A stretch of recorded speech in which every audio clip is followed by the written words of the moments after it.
Di suatu tempat di wilayah yang kini dikenal sebagai Irak dan sebagian Suriah, berdiri sebuah peradaban yang menjadi titik awal sejarah manusia. Namanya adalah Mesopotamia, yang dalam bahasa Yunani berarti tanah di antara dua sungai, mengacu pada sungai Tigris dan Efrat.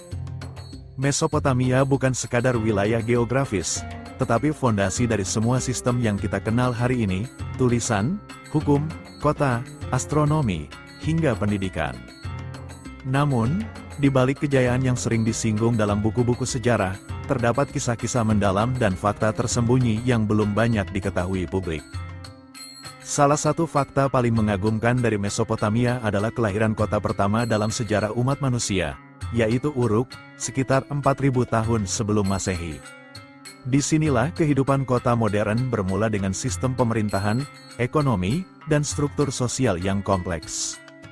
Uruk memiliki kuil-kuil, pasar, distrik permukiman, dan bahkan sistem administrasi yang terdokumentasi.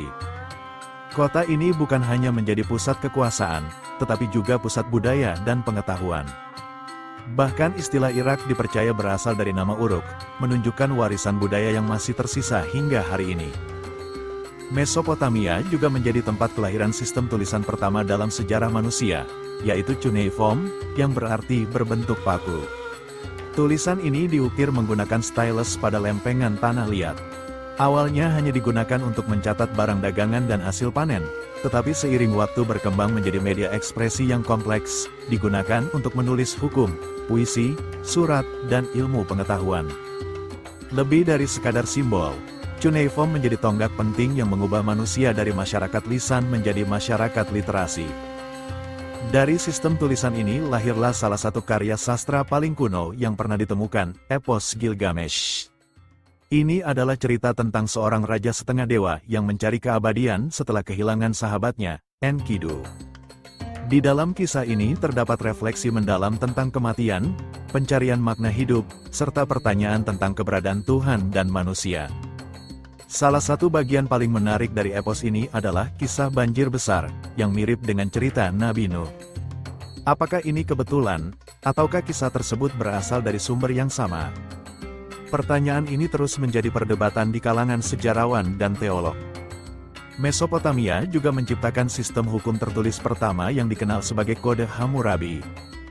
Diukir di batu basalt setinggi 2 meter, hukum ini mencakup ratusan pasal yang mengatur segala aspek kehidupan, pernikahan, perdagangan, perbudakan, kejahatan, hingga denda dan hukuman mati. Yang mengejutkan, sistem hukum ini sudah menerapkan asas keadilan, meskipun masih sangat dipengaruhi oleh kelas sosial. Hukum yang sama bisa memiliki konsekuensi berbeda tergantung apakah pelaku adalah bangsawan, rakyat biasa, atau budak. Namun dari sinilah prinsip legalitas dan sistem peradilan mulai terstruktur dalam sejarah manusia. Di balik aspek hukum dan sastra, Mesopotamia juga luar biasa dalam bidang astronomi dan matematika.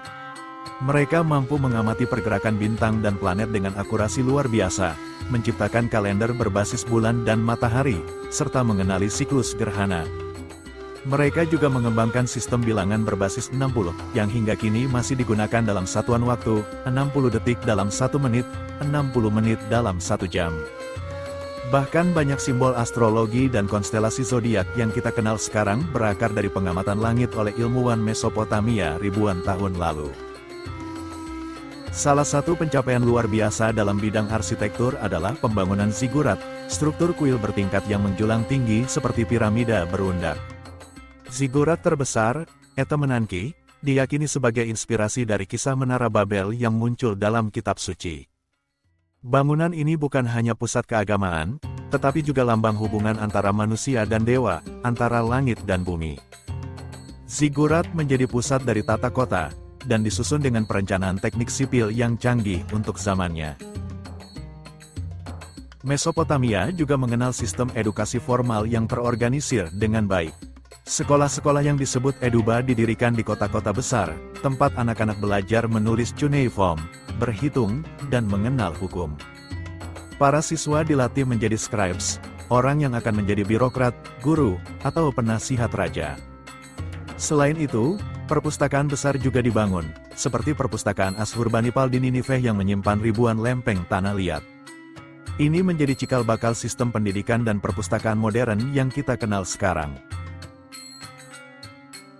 Mesopotamia juga sangat religius dan mistik. Mereka menyembah dewa-dewi seperti Anu, Enlil, Ishtar, dan Marduk, yang melambangkan langit, udara, cinta, perang, dan kekuasaan. Ritual keagamaan dilakukan dengan sangat serius, mulai dari persembahan hingga pembacaan ramalan. Para pendeta dianggap sebagai mediator antara manusia dan dewa, dan banyak keputusan politik serta militer diambil berdasarkan tanda-tanda dari langit atau mimpi. Praktik-praktik ini mencerminkan perpaduan antara sains dan spiritualitas yang khas dari zaman kuno. Peradaban Mesopotamia mengalami banyak pasang surut, dari kekuasaan Sumeria, Akkadia, Babilonia, hingga Asyur. Masing-masing kerajaan membawa inovasi baru, tetapi juga mengalami keruntuhan akibat konflik internal dan serangan bangsa luar. Namun warisan Mesopotamia tidak pernah benar-benar hilang. Ia hidup dalam sistem hukum, arsitektur, waktu, tulisan, bahkan dalam mitologi yang masih melekat dalam budaya dunia. Sayangnya, banyak reruntuhan peradaban ini telah rusak oleh waktu dan konflik modern, menyisakan hanya sebagian kecil dari kejayaan masa lalu. Mesopotamia bukan sekadar catatan sejarah, tapi titik awal lahirnya peradaban manusia. Dari tanah berlumpur di antara dua sungai, lahirlah gagasan tentang hukum, pemerintahan, ilmu pengetahuan, dan spiritualitas. Peradaban ini membuktikan bahwa sejak awal, manusia bukan hanya makhluk yang bertahan hidup, tetapi juga berpikir, mencipta, dan merancang masa depan. Inilah kisah dari peradaban pertama yang tidak hanya membentuk dunia kuno, tetapi juga dunia yang kita kenal hari ini.